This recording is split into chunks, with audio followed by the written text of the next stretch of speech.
Curtin Radio. As I mentioned earlier, joining me right now is Scott Taylor. We've spoken to on many an occasion here, and he's very enlightening when he looks at the body language of people and works out what exactly they are saying. He's also managing director of Presidium, Risk and Resilience. Hello, Scott. Good to speak to you. Hi, Jenny. How are you going? Good. Everyone's absolutely enthralled, not to the point of being happy about it, but so surprised and so shocked about the charges against Erin Patterson. Has had world coverage, hasn't it? Yeah, it has, and now obviously being charged with three counts of murder and 5 of attempted murder. So, yeah, definitely. Okay, now we know that that's the case, and it's going to take a couple more months, I do believe, for them to go through. Isn't it interesting they've got a dog that's trained now that can sniff out technology going through computer? Yeah, definitely. I mean, the canines and some of the skills they transfer is incredible, whether it's cadavers or technology. Yeah, it's amazing. Well, the animals have to keep up with technology as well, don't they? Yes, that's right. As well as us. Now, your perspective on her non-verbal behaviour when she was first interviewed.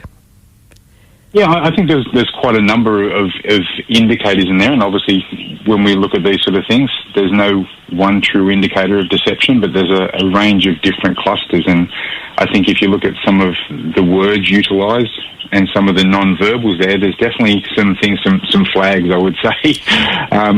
From the initial conversations, there was lots of closing of her eyelids, of eyes for longest period, which is what we call eye-blocking behaviour as well. So there were some early indicators of that, but a whole range of others.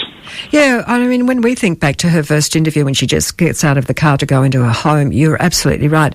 But I guess, we're not educated to look for these sort of things that you do. And she seemed so out of place. She didn't know where to look, and we had a bit of sympathy for her, I think, at that time. But the eye-blocking behaviour, is that sort of blocking out the truth? Is that what it implies? So eye-blocking behaviour can be, so if we're either trying to remove ourselves from a situation, eye-blocking can occur, and there's different versions of that. One can be the hand over the eyes, like that occurs, or even how we adjust how long we're blinking for as well. Yeah. But some of the others, I mean, there was lots of situations during those interviews where you could see she was repeatedly checking for tears and then having to check her hands to see if there was tears there. So there was lots of indicators with the eyes, including the blink rate. When asked specifically about where did you get the mushrooms and things, you could see that her blink rate spiked quite heavily as well. Yeah, when you think about the blink rate, I guess that's sort of a reaction to the surprise for the question and goodness me, I'm getting checked out here. So it's a physical thing that manifests itself, does it, for what the brain is thinking at the time? Yeah, exactly. So, I mean, the average blink rate, and we're saying average here, is between 10 to 14 blinks per minute. Now, if people are under stress or duress, that can be through cognitive load for deception or a range of other things. It can cause the blink rate to spike, as we saw there. By the opposite, if people are very interested and liking what they see, your blink rate can drop to 6 or 8. So that's why when I'm doing a presentation, I can tell who's interested. If they're looking at you and staring at you, you've got them all. That is really interesting. Yeah. And, like we've said before, you can apply these sort of bits of information you share with us, Scott, to people that you're interviewing, watching on television, that you deal with on a daily basis and work things out a little bit more. But, with the hands over the face that you mentioned earlier, that can happen to people when they're in a distressed state or they're frightened or somebody, has been in an accident or something and the relative is watching. They cover their eyes, don't they? They don't want to face reality. That's right. I mean, there's multiple things that occur, even when we drop our chin then and cover our vulnerable areas around with their neck.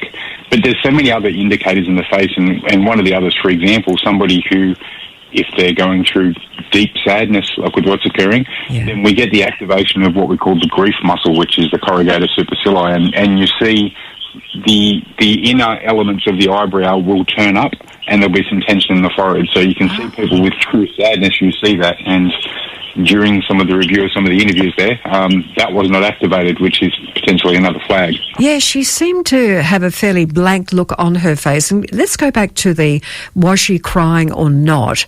You say she looked at her palms to see if there were tears there. So she seems to me that if what you're saying with this body language, that she was quite controlled about what she was doing.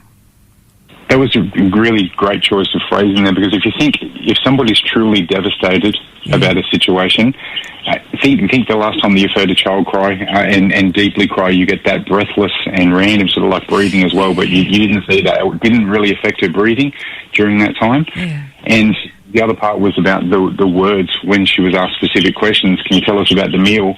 Rather than responding at all, her response was, I'm so devastated about what happened. So the word selection, I think, is very, very important as well, because there was some random statements during those brief snippet of interviews, such as, they never did anything wrong to me. Yeah. That's additional information that why come through with that defensive type statement?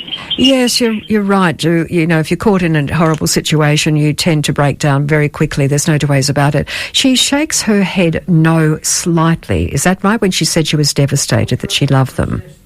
Yeah, so the thing is, what we look for is congruence. So people's, the words and their body language, it should be congruent with the message that they're trying to put forward. And so there was a time during one of the interviews where it's quite clear that she's speaking about the people involved and said, look, they're some of the best people I've ever met, but she's shaking her head no as she says this, which it just shows a lack of congruence.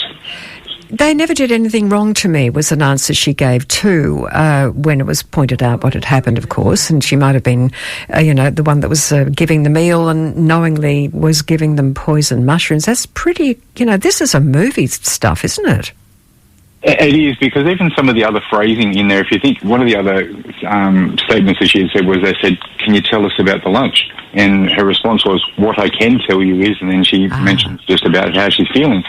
Now, when people say that, it's the same as saying, I'm trying to be as honest as possible here.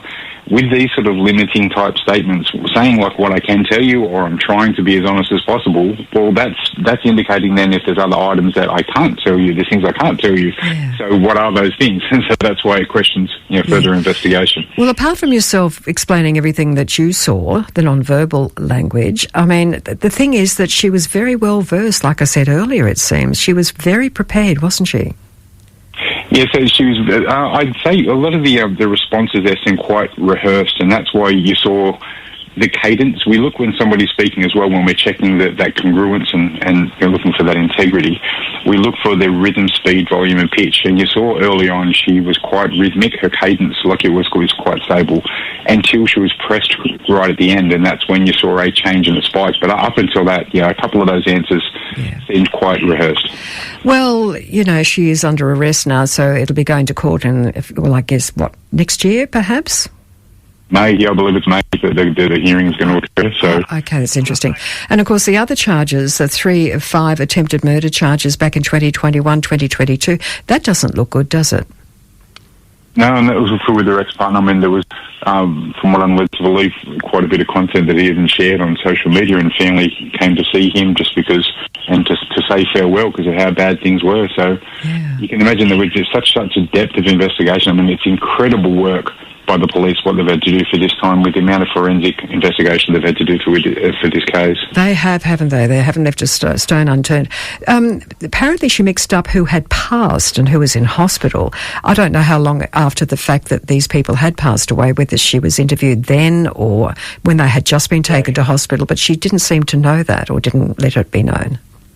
There are a couple of things with that. When people are under deep stress, and that can be from deep sadness, but also cognitive load and things with deception as well, that's when brains can focus on different elements. And so initially she had said that with I think believe it was Ian that she said had passed, and then afterwards, but it's not just about the words chosen there. Yeah. The sentences as well is we look for how pronouns, but also the tense that people use. And one of the earlier statements she had said was Ian and Heather were some of the best people ever met. Well, Ian was still alive at that time. Ah, yes. And so when we drop in a past tense, I think there was another murder, Lindsay Guy, where the person who ended up committing that murder said, Lindsay was a great mum, and this was shortly after she was missing. So the words sometimes under stress and duress, can be released or leaked, and that can give some true indication. You mentioned here that she was happy to speak right up until asked where the mushrooms came from. She was quite adamant about that, wasn't she? Yeah, it seemed to be a turning point. So when pressed about that, and then you could see that there was a change in tone, change in cadence as well. And even if you're really particular with watching that, even a change with her steps when she gets quite heavily embolstered, be careful with her steps. So a range of items. And that's why we just look for the changes in deviation through the communication, so the non-verbals, the word selection and ordering, all these sort of things. So we're really trying to look at the totality of a picture to glean true intent. Scott, with your knowledge of body language, and it's very obvious that you know exactly what it's about. What about the police department themselves? Do they have people that study body language, and when their person is being interviewed, they do watch for these signs? They have definitely an element of training with that, and they work with other specialists as well, getting some feedback and specifics on these. And a lot of these, as I said, are indicators. There's so many depths of field here because you're talking facial micro-expressions, body language, statement and word analysis, including selection, ordering, and all those items. And on top of that, they've got all the forensic information and things they need to go through as well. So, I mean, they have had to do so much for this. And whilst I haven't obviously spoken to them and discussed my thoughts, and they would definitely have specialists that will be looking at similar things as well, even just to look for where they should further dig. Yeah, look, it is amazing. I think we should all be a little bit, but sort of, knowing a little bit more about body language for our day-to-day work ethics and all that sort of thing, so we can watch out for red flags as well. Yeah, whether it's recruitment or just interpersonal relationships, or if it's out of interest, looking for deception for some of these things like we do in the news, just being more aware and being better connected and more present to the people we're interacting with is very powerful. Especially people that are going out dating. I think there's a market there for them to know what to look out for if there's a prospective partner coming on the scene. Well, it's even before they meet. Yes, I mean, so from that point of view, if you look at even with the ordering of words that people put in their profiles, so you can see if people have a range of things, this is who I am and what I'm about, people put the most important things first. So, yeah, there's lots of indicators there. That's probably a whole nother segment for you. I agree, Scott. We've had this horrific situation of murders as a result of domestic violence, and, where everyone's sort of shaking their head. What do you do? How do we see the signs early on? And, it's been suggested, and I think I sort of thought of it as well, of when young people get to teenage times, about to go out in their big wide world and meet dates and everything like that, they should be perhaps educated to look out for signs, both men and women, young boys and young girls. I completely agree. And look, there's some organisations that do this incredibly well, and across in different states throughout the country. There's some work where Betty Miller does with a program with Walk the Talk, and she talks about respectful relationships, and it's with teenagers that are having impact with schools, and they talk about healthy relationships and consent and communication, and it's just so powerful and timely for that to occur. Oh, we have to have something happen very, very quickly. We had another murder here just last week at the Crown Casino. She was a lawyer, young woman, so it just never stops. It's very frightening. Scott, thank you as always. We really appreciate your information. Thanks very much, Jenny. It's a pleasure. Thank you. Scott Taylor there. He's Managing Director of Presidium Risk and Resilience. Curtin Radio.